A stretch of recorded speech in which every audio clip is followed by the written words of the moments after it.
From GearIt. We're going to call it their copy of a Les Paul Special.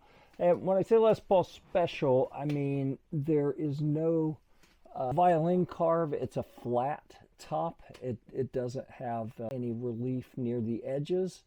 And we've got a pair of humbuckers in this. But let's start at the top. We'll go all the way down. And oh, the other thing I want to tell you before we get started, this is the red color. They've got, depends on when you look. They come in and out of stock, but there could be as many as 7 different color options. Everything about it is the same except the paint, so keep that in mind. What I'm going to tell you is going to apply to everything. So it has a Gibson-esque shape on the headstock, 3 tuners on each side. Your truss rod adjustment is under this cover, so you take the screws out to get to that. They call it a synthetic bone nut. I'm going to call it plastic. I actually saw 2 different things listed in the product description.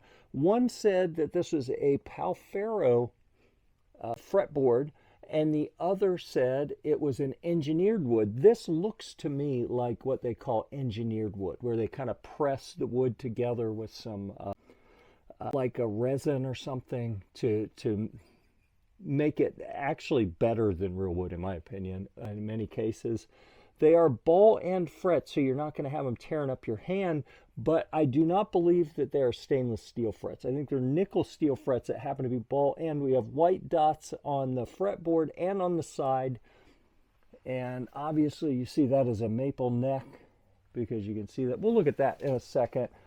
There's one of your strap buttons. The other one is down here, and then we have our output jack with a metal plate. I like that. They're more durable than the plastic plates.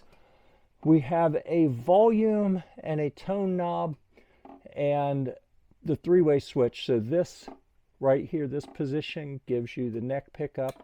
In the middle, it gives you both.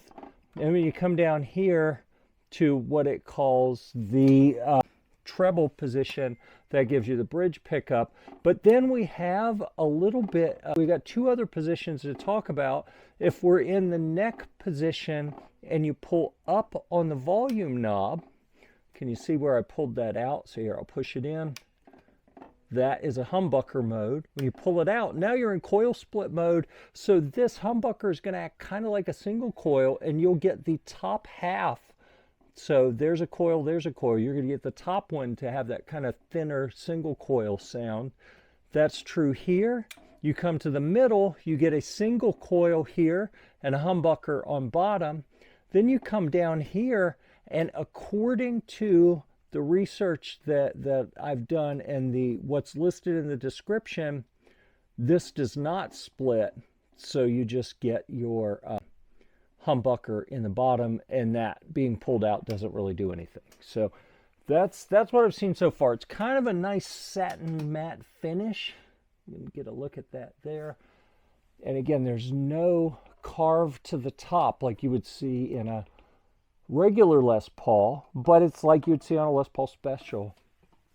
Same on the back, satin finish, little cavity cover here. And look at that, it's a bolt-on neck. So we have the neck reinforcement plate and a nice C-shaped satin finished maple neck. 6 unbranded sealed tuners, 3 to the side. Yeah, there we go. So it is pretty, I was going to call it a basic guitar, but it's got a coil split. It's got 2 pickups. It has your volume and tone, the 3-way switch. Like, it's not as complex as a Les Paul that has 2 volumes and 2 tones, but you still have a lot of tonal options here with your 2 humbuckers, one that can be split into a single coil. Nice. Please subscribe and check out our Guitar Deals group on Facebook. The link's in the bio.